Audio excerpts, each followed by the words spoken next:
그동안 중국에서는 한국의 미세먼지가 한국에서 배출한 것으로 자기들 책임이 아니라며 책임을 전가해 왔습니다. 하지만 그동안 대한민국을 괴롭혀온 국내 미세먼지의 주범이 중국발 오염물질인 것으로 밝혀졌습니다. 이번 연구 결과는 중국에서도 발뺌할 수가 없습니다. 한국과학기술원 환경복지연구센터 김하진 박사팀이 중국과의 공동 연구를 통해 고농도 미세먼지의 원인이 중국발 미세먼지임을 확인했기 때문입니다. 중국인들이 함께 연구했고 중국의 오염물질이 국내에 유입된다는 결과를 같이 발표했기 때문에 국제적으로 더욱 공신력 있는 결과로 평가받고 있는데요. 이번 연구 결과는 대기과학 분야 국제저널인 대기화학과 물리 최신호에 게재되었습니다. 연구진은 고해상 실시간 질량 분석기를 이용해 2개월에 걸쳐 3분 단위로 중국과 서울 시내의 대기 중 미세먼지의 화학적 구성 성분을 측정했습니다. 대략 48시간의 시간차를 두고 측정값을 비교해 어떤 오염원이 주로 미세먼지에 영향을 주는지를 분석했는데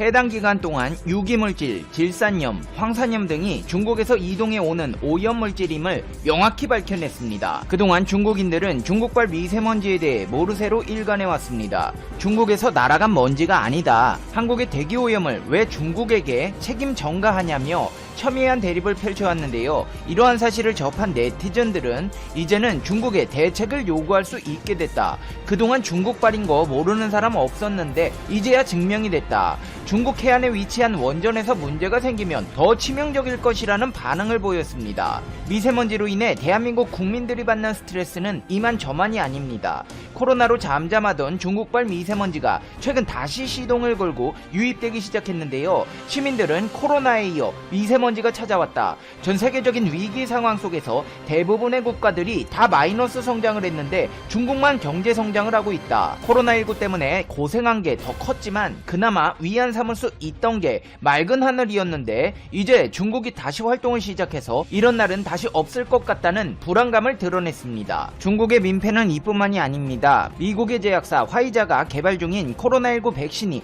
긍정적인 평가를 받으면서 세계 각국이 이 백신을 먼저 확보하기 위한 경쟁이 시작된 가운데 그간 중국에서도 백신을 개발해 왔습니다. 특히나 중국의 바이오 제약회사 시노백 바이오텍이 개발한 백신 임상 3상이 테스트되고 있었는데 이 백신에서 심각한 부작용이 발견돼 시험이 중단되었습니다. 임상 과정에서 코로나 백신을 맞은 참가자 한 명이 사망했기 때문입니다. 그동안 브라질 국민들도 중국산 백신에 우려를 표하며 항의해왔고 필수 예방접종 반대 시위까지 벌이던 중에 생겨난 일이라 그 파장은 더 크게 다가오고 있는데요. 결국 브라질 보건당국에서도 시노백의 코로나19 백신 후보물질 임상실험을 중단하겠다고 발표했습니다. 하지만 시노백을 비롯해 중국 기업들이 개발한 코로나19 백신은 임상 3상이 끝나기 전에 이미 많은 중국인들에게 접종을 마쳤다는 점에서 논란이 더 커지고 있습니다. 중국 정부는 중남미 국가들의 제약산업이 상대적으로 낙후돼 있다는 점을 노리고 브라질을 비롯해 페루, 칠레, 아르헨티나 등에서 코로나19 백신 공급을 약속하며 대규모 임상시험을 진행해왔습니다. 왜 브라질에서 이렇게 중국 백신에 집착을 해왔는지 그 이유를 알아보니까 결국 또 중국 자본력에 의해 브라질도 잠식되어가고 있는 것으로 나타나 충격을 주고 있습니다. 니케이 아시안 리뷰는 유력한 차기 대선 주자인 조아오 도리아 주지사가 중국 자본과 연결돼 있다. 중국 시노백은 도리아 주지사의 표밭인 상파울루에 새로운 공장 설립을 추진하고 있으며 상파울루 공장이 세워질 경우 각종 백신 기술을 이전하겠다는 계약을 성사시킨 것으로 보도되었습니다. 코로나19로 인해 중국에 대한 지구촌 주요 국가의 부정적 여론은 사상 최고 수준까지 치솟고 있습니다. 중국 여론조사 전문기관 퓨 리서치 센터가 공개한 자료를 보면 중국에 대한 호감도를 묻는 질문에 비호감이란 응답이 73%를 기록했고 호감을 표시한 반응은 24%에 그쳤습니다. 조사 결과를 국가별로 보면 일본 86%, 스웨덴 85%, 호주 81%로 비호감도가 가장 높게 나왔으며 스페인은 63%, 이탈리아도 62%로 상대적으로 낮게 나왔습니다. 특히 호주와 영국에선 전년 조사에 견져 비호감도가 각각 24%포인트와 19%포인트까지 높아져 현중 현상이 뚜렷하게 나왔습니다. 한국에서 중국에선 응답자의 75%가 비호감이라고 답했습니다. 상황이 이렇다 보니 한국인들이 중국인으로 오해받아 인종차별당하는 상황이 속출하고 있습니다. 특히나 지난달 30일부터 12월 1일까지 전국 봉쇄 조치가 내려진 프랑스에서는 봉쇄령에 발목 낀 현직 교민들이 거의 대역죄인 취급당하며 집에 대피해 있습니다. 밖에 나가면 프랑스인들이 중국인으로 오인해 면전에 대고 바이러스라고 외치는 것은 흔하게 볼 수 있는 일이고, 특히 SNS상에서 친구들과 특정 거리에 모여 지나가는 중국인들을 공격할 것이다, 히틀러는 유대인이 아니라 중국인을 목표로 삼았어야 한다는 등 동양인들의 피해가 갈수록 커지고 있습니다. 그 중에서도 가장 불안한 것은 한인 학생들인데요. 프랑스는 1차 봉쇄 때와는 달리 초중 고교에 정상 등교를 시행하고 있습니다. 한 반에서 확진자 3명이 나와야 반 전체 등교를 중지하는 상황인데, 코로나19 감염이 두렵다는 이유로 학교에 가지 않으면 결석 처리합니다. 코로나 걸릴까봐 두려운 상황에다가 인종차별까지 더해져 한국인들이 코로나의 원인으로 지목되어 손가락질에 폭언, 폭행까지 당하고 있습니다. 상황이 이런데도 중국에서는 우리는 코로나 바이러스의 피해국이자 공헌국이라는 입장을 강조하고 있는데요. 왕원빈 중국 외교부 대변인은 트럼프 대통령이 중국 바이러스라고 하는데 아무 증거도 없는 새빨간 거짓말이다. 코로나19는 인류 공통의 적이며 중국은 피해국인 동시에 전세계 코로나19 방역에 기여한 공헌국이다. 미국은 아무 증거도 없이 코로나19 중국 책임론을 주장하고 있다. 미국은 코로나19를 정치화해 중국을 모함하지 말라는 등의 주장을 이어갔습니다.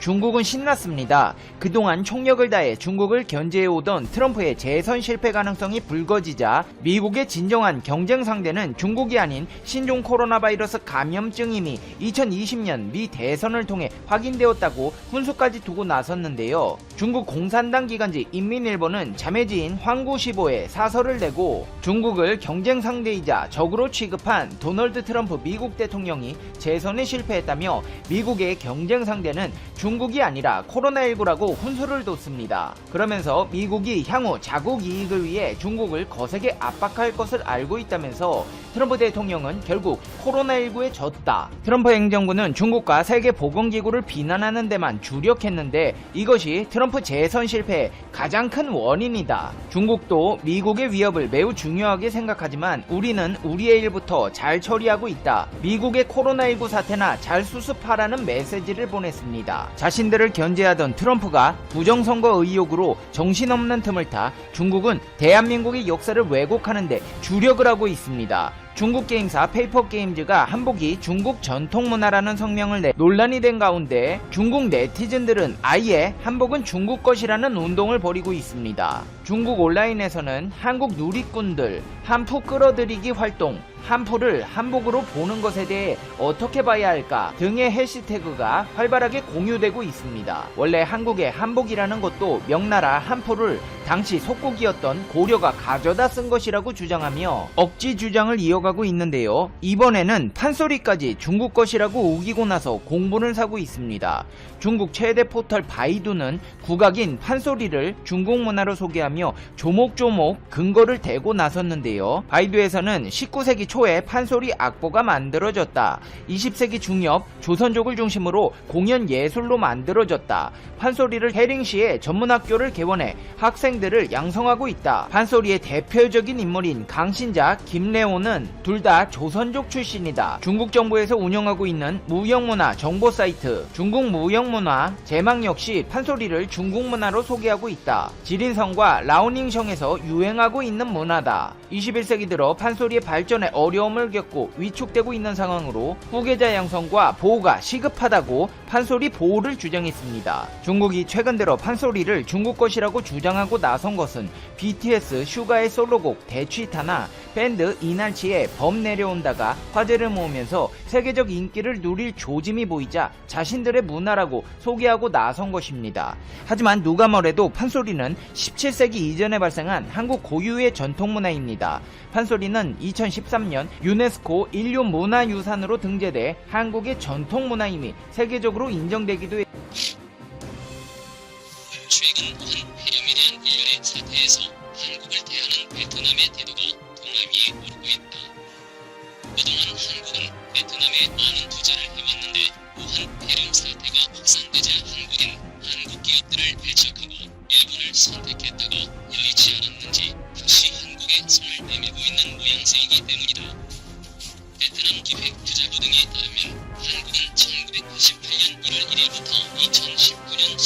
20일까지 베트남에 677억 달러를 투자했는데 이는 135개 투자국 중 최대 투자국이다.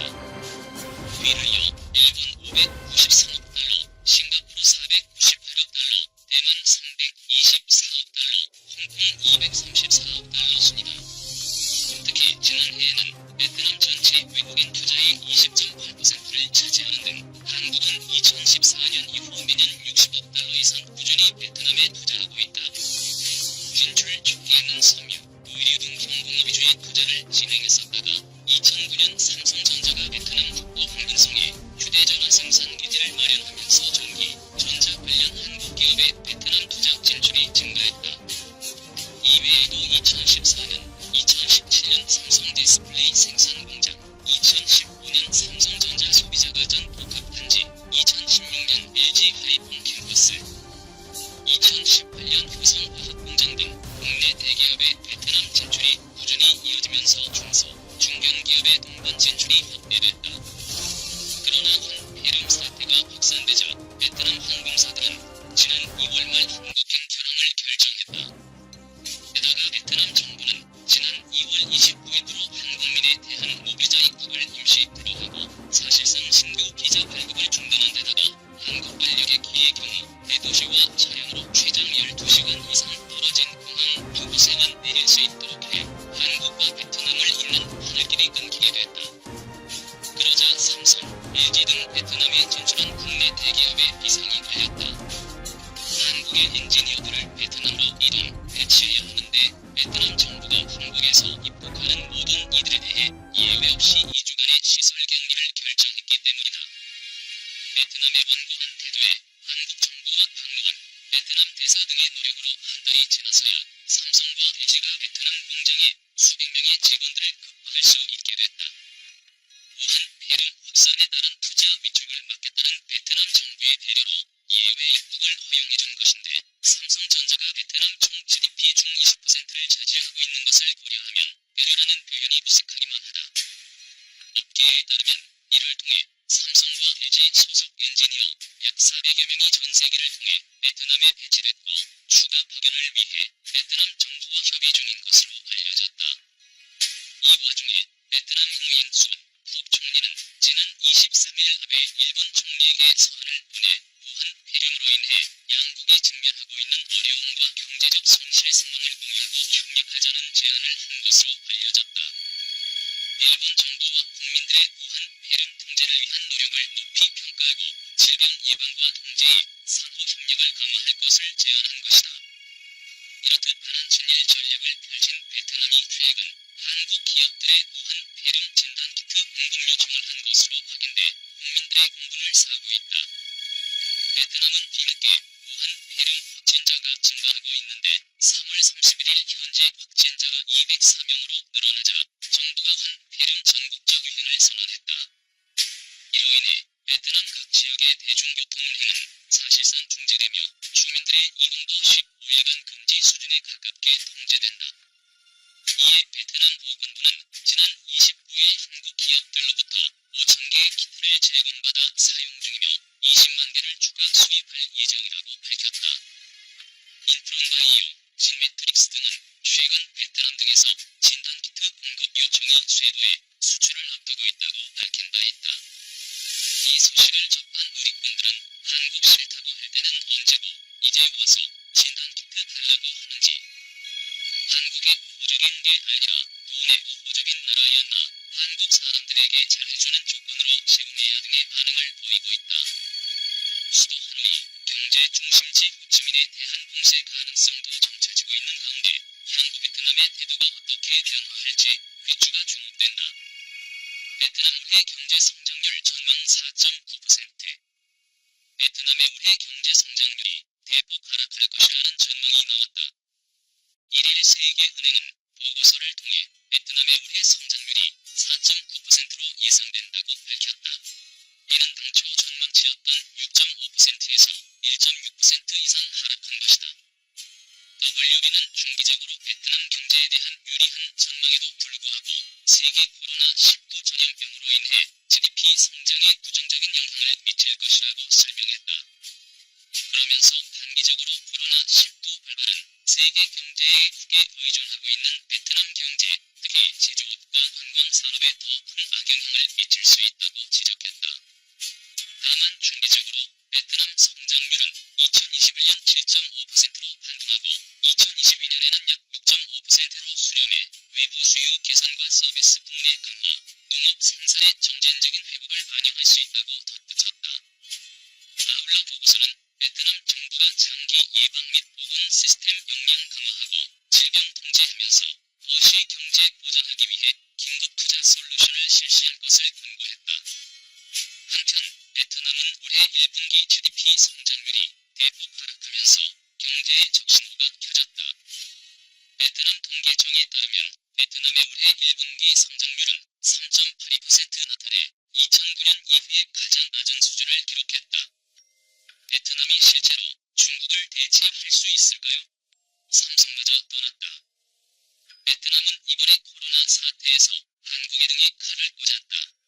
공산당은 상종 않는 게 상책이다. 베트남의 중국 대체로는 미중 무역 전쟁 발발 이후 끊임없이 제기돼왔다. 실제로 삼성, 애플 등 많은 글로벌 기업들이 비용 증가 등의 이유로 생산 라인을 베트남으로 일부 옮겼거나 향후 이전을 검토하고 있다. 2020년 다시 한국 베트남 대체론이 주목받고 있다. 코로나19 확산 이후 글로벌 공급망이 재편됨에 따라 중국이 베트남의 세계의 공장 지위를 내어줄 것이라는 관측이다. 왜 베트남인가? 정말 베트남은 중국을 대체할 수 있을 것인가? 중국 외교학원 세계정치연구센터 스전 주임의 심층 분석을 정리해봤다. 왜 베트남인가? 베트남이 차세대 세계의 공장으로 각광받는 가장 큰 이유 중 하나는 인건비다. 2018년 기준 베트남의 인구는 9,600만 명, 인구 증가율이 높은 한편 젊은 인구 구조를 가졌다. 인건비가 중국의 3분의 1 수준으로 저렴하다. 해외 무역 조건도 유리하다. 베트남은 미국과 자유무역 관계를 맺고 있으며 유럽 국가들과도 1년의 조약을 체결해 거의 무관세와 다름없다. 2019년 10월 2일 삼성은 중국의 마지막 스마트폰 공장을 베트남으로 이전했다. 당시 업계에서는 삼성마저 떠난다며 중국의 스마트폰 생산 라인에 대해 비관적인 전망을 내놨다. 그러나 스전 주임은 베트남 현지 시찰을 통해 다음과 같은 결론을 내릴 수 있었다고 말했다. 삼성이 이전한 건 스마트폰 라인 전부가 아니라 스마트폰 공장의 일부일 뿐이다. 베트남 공장 이전 이후에도 업스트림 생산에 있어서는 여전히 중국이 우위를 차지하고 있다는 얘기다. 지난해 공장 이전을 발표할 때 삼성은 2020년 삼성 휴대폰의 20에서 30%는 ODM으로 돌릴 예정이라고 밝힌 바 있다. ODM은 주문자가 제조업체에 제품의 생산을 위탁하면 제조업체가 이 제품을 개발, 생산하여 주문자에게 납품하는 방식이다. 제조업체가 제품의 설계부터 제작, 생산 등을 모두 주도한다는 점에서 OEM과 다르다. 스전 주임은 중국이 바로 이 ODM 분야에서 압도적인 경쟁 우위를 가지고 있다고 강조했다. 삼성은 중국의 마지막 스마트폰 공장을 베트남으로 이전했다. 그러나 연간 20에서 30%에 달하는 스마트폰 생산을 ODM으로 돌리겠다는 말은 곧 대부분을 중국 대륙에 넘기겠다는 말과 다름없다고 그는 설명했다. 스마트폰 산업이 하이테크에 속한다면 노동집약형인 현금목 분야에서 베트남의 경쟁력은 어떠할까? 스전 주임